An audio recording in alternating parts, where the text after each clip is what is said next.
Hello and welcome to 11 Alive Midday News here at 11. I'm Aisha Howard. Well, it has been another tough morning on Wall Street as tariff turmoil continues its ripple effect on global markets. Let's check out a live look right now of the New York Stock Exchange, where we see the Dow Jones down about 278 points right now. Shortly after markets open today, President Trump posted on social media urging investors to remain calm.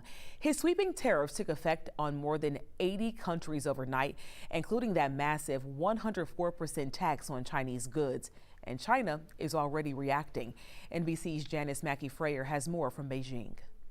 China is showing no sign of backing down from an all-out trade war with the U.S. Officials here have announced even more countermeasures, 84% tariffs on U.S. imports, no longer the 34% they announced last week to match the latest round out of the U.S. So the gloves are off. And this is going to impact U.S. farmers, sending goods like soybeans and poultry to China, as well as some energy products. And there's talk of more to come, like a ban on Hollywood films and possibly cutting off talks on fentanyl cooperation. The 104% tariffs on Chinese goods will hike the cost of everything from clothing and shoes to toys and electronics, all the things used in American homes. Also overnight, President Trump tripled duties to 90% on small packages that have been coming into the U.S. duty-free from retailers like Shein and Temu. President Trump has said that China wants to make a deal badly, but there's no indication here that Beijing even wants to talk, let alone line up with the dozens of other countries that are now looking to the White House for tariff relief. Janice Mackey-Frayer, NBC News, Beijing. Well, here in Georgia, the stakes of this trade war pretty high. Ariana Manish joining us live with how these trade moves could hit everything from our farms to our factories. Ariana. Aisha, President Trump says the U.S. is done playing nice on trade, and starting today, that means paying up. So when tariffs go up, so do the stakes for businesses here at home. Now, Georgia's economy is deeply tied to global trade. We export billions in goods every year, and China is one of our biggest buyers. Last year, Georgia sent more than $3 billion in products to China, including aircraft parts, vehicles, farm goods, and technology. But starting today, those shipments face new tariffs, and it's not just exports that will fill this pinch. Georgia companies that import from China, from construction firms to clothing brands to small online sellers, could see costs much higher on many materials for machinery and merchandise.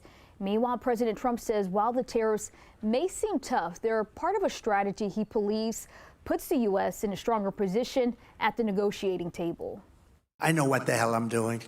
I know what I'm doing. These countries are calling us up. They are dying to make a deal. Please, please, sir, make a deal. I'll do anything. I'll do anything, sir.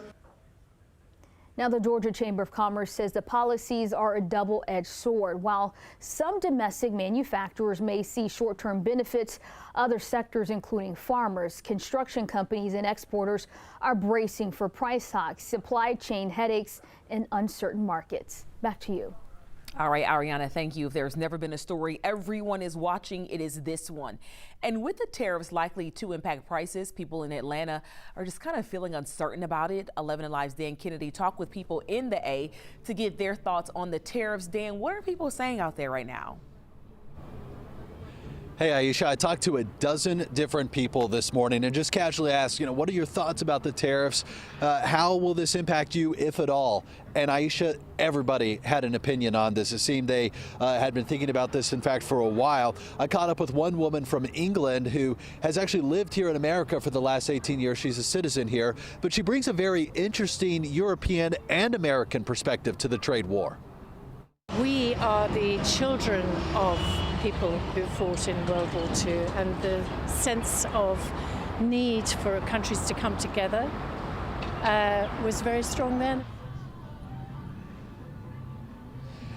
She went on to say the younger generation doesn't have a sense of how damaging a trade war could be, in her opinion. And I did talk with some younger Atlantans today to get their perspective on how tariffs could impact them. I mean, we tried tariffs before. Why are we doing it again? It didn't work. We stopped doing it for a reason. I'm working towards saving at least $10,000, but with that in the economy and groceries and bills, it's taking longer than expected. It's been rough. It's my first time in the stock market, so bad timing for sure. I don't know, it's a long-term thing, so I'm not too worried about it right now. Yeah, so that young man just maxed out his Roth IRA for the year. He says it came at a bad time, but he's not worried about his portfolio long term. I also talked with a couple people this morning closer to retirement age, some who are retired, and they say that they are working to raise more cash in their portfolio, and some of them even taking a more conservative approach, and they're feeling better about that these days. These volatile days affecting everyone from Wall Street to the Rust Belt to here on the Beltline. Reporting live from Atlanta, Dan Kennedy, 11 Alive News. All right, Dan, thank you. A lot of different perspectives there. And of course, we are keeping a close eye on tariffs and the impacts that we can feel here in Georgia. To read our coverage, head to 11alive.com, where we're breaking down exactly what is a tariff and how they will impact you and your spending.